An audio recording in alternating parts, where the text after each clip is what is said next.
Lamentations chapters 3 to 5. Lamentations 3.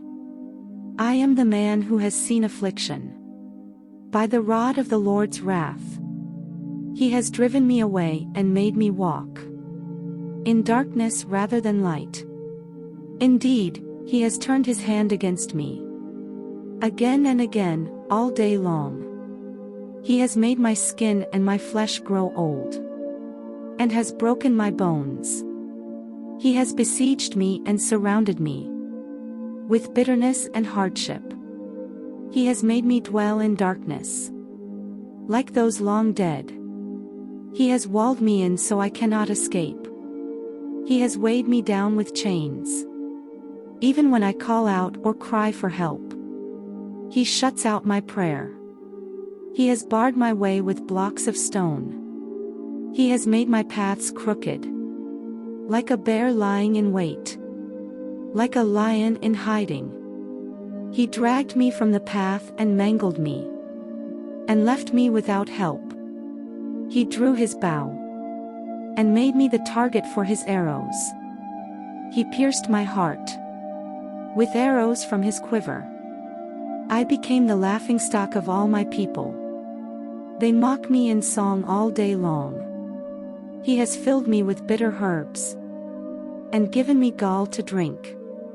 He has broken my teeth with gravel. He has trampled me in the dust. I have been deprived of peace. I have forgotten what prosperity is. So I say, my splendor is gone, and all that I had hoped from the Lord. I remember my affliction and my wandering, the bitterness and the gall. I well remember them, and my soul is downcast within me. Yet this I call to mind, and therefore I have hope. Because of the Lord's great love we are not consumed, for his compassions never fail. They are new every morning. Great is your faithfulness. I say to myself, the Lord is my portion. Therefore I will wait for him. The Lord is good to those whose hope is in him, to the one who seeks him. It is good to wait quietly for the salvation of the Lord. It is good for a man to bear the yoke while he is young. Let him sit alone in silence, for the Lord has laid it on him. Let him bury his face in the dust. There may yet be hope. Let him offer his cheek to one who would strike him, and let him be filled with disgrace. For no one is cast off by the Lord forever. Though he brings grief, he will show compassion. So great is his unfailing love. For he does not willingly bring affliction or grief to anyone, to crush underfoot all prisoners in the land, to deny people their rights before the Most High, to deprive them of justice. Would not the Lord see such things? Who can speak and have it happen? If the Lord has not decreed it, is it not from the mouth of the Most High that both calamities and good things come? Why should the living complain when punished for their sins? Let us examine our ways and test them, and let us return to the Lord. Let us lift up our hearts and our hands to God in heaven, and say, we have sinned and rebelled, and you have not forgiven. You have covered yourself with anger and pursued us. You have slain without pity. You have covered yourself with a cloud, so that no prayer can get through. You have made us scum and refuse among the nations. All our enemies have opened their mouths wide against us. We have suffered terror and pitfalls, ruin and destruction. Streams of tears flow from my eyes, because my people are destroyed. My eyes will flow unceasingly, without relief, until the Lord looks down from heaven and sees. What I see brings grief to my soul, because of all the women of my city. Those who were my enemies without cause hunted me like a bird. They tried to end my life in a pit and threw stones at me. The waters closed over my head, and I thought I was about to perish. I called on your name, Lord, from the depths of the pit. You heard my plea, do not close your ears to my cry for relief. You came near when I called you, and you said, do not fear. You, Lord, took up my case. You redeemed my life. Lord, you have seen the wrong done to me. Uphold my cause. You have seen the depth of their vengeance, all their plots against me. Lord, you have heard their insults, all their plots against me. What my enemies whisper and mutter against me all day long. Look at them, sitting or standing.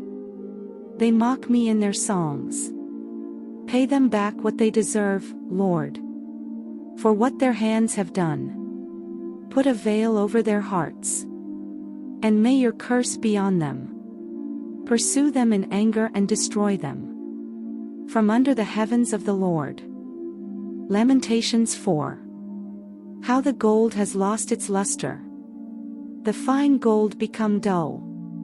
The sacred gems are scattered at every street corner.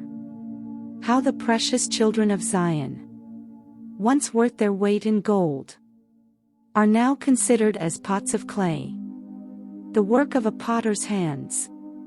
Even jackals offer their breasts to nurse their young. But my people have become heartless, like ostriches in the desert. Because of thirst the infant's tongue sticks to the roof of its mouth. The children beg for bread, but no one gives it to them. Those who once ate delicacies are destitute in the streets. Those brought up in royal purple now lie on ash heaps. The punishment of my people is greater than that of Sodom, which was overthrown in a moment, without a hand turned to help her. Their princes were brighter than snow, and whiter than milk. Their bodies more ruddy than rubies. Their appearance like lapis lazuli. But now they are blacker than soot. They are not recognized in the streets. Their skin has shriveled on their bones. It has become as dry as a stick. Those killed by the sword are better off than those who die of famine. Racked with hunger, they waste away for lack of food from the field. With their own hands compassionate women have cooked their own children, who became their food. When my people were destroyed, the Lord has given full vent to his wrath. He has poured out his fierce anger. He kindled a fire in Zion that consumed her foundations. The kings of the earth did not believe, nor did any of the peoples of the world, that enemies and foes could enter the gates of Jerusalem. But it happened because of the sins of her prophets and the iniquities of her priests, who shed within her the blood of the righteous. Now they grope through the streets as if they were blind. They are so defiled with blood that no one dares to touch their garments. Go away. You are unclean, people cry to them. Away. Away. Don't touch us. When they flee and wander about, people among the nations say, they can stay here no longer. The Lord himself has scattered them. He no longer watches over them. The priests are shown no honor, the elders no favor. Moreover, our eyes failed, looking in vain for help. From our towers we watched for a nation that could not save us. People stalked us at every step, so we could not walk in our streets. Our end was near, our days were numbered.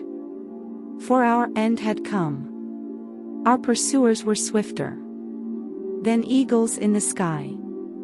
They chased us over the mountains and lay in wait for us in the desert.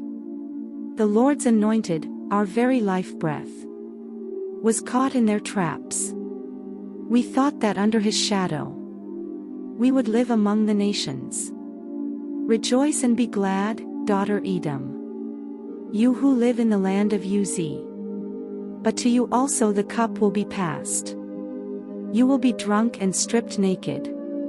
Your punishment will end, daughter Zion. He will not prolong your exile, but he will punish your sin, daughter Edom, and expose your wickedness. Lamentations 5. Remember, Lord, what has happened to us. Look, and see our disgrace. Our inheritance has been turned over to strangers, our homes to foreigners. We have become fatherless. Our mothers are widows.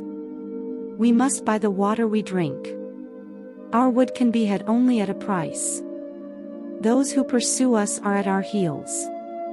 We are weary and find no rest. We submitted to Egypt and Assyria to get enough bread. Our ancestors sinned and are no more, and we bear their punishment. Slaves rule over us, and there is no one to free us from their hands. We get our bread at the risk of our lives. Because of the sword in the desert, our skin is hot as an oven, feverish from hunger. Women have been violated in Zion, and virgins in the towns of Judah. Princes have been hung up by their hands. Elders are shown no respect. Young men toil at the millstones. Boys stagger under loads of wood. The elders are gone from the city gate. The young men have stopped their music. Joy is gone from our hearts. Our dancing has turned to mourning. The crown has fallen from our head. Woe to us, for we have sinned. Because of this our hearts are faint. Because of these things our eyes grow dim. For Mount Zion, which lies desolate, with jackals prowling over it, you, Lord, reign forever. Your throne endures from generation to generation. Why do you always forget us? Why do you forsake us so long? Restore us to yourself, Lord, that we may return. Renew our days as of old. Unless you have utterly rejected us, and are angry with us beyond measure.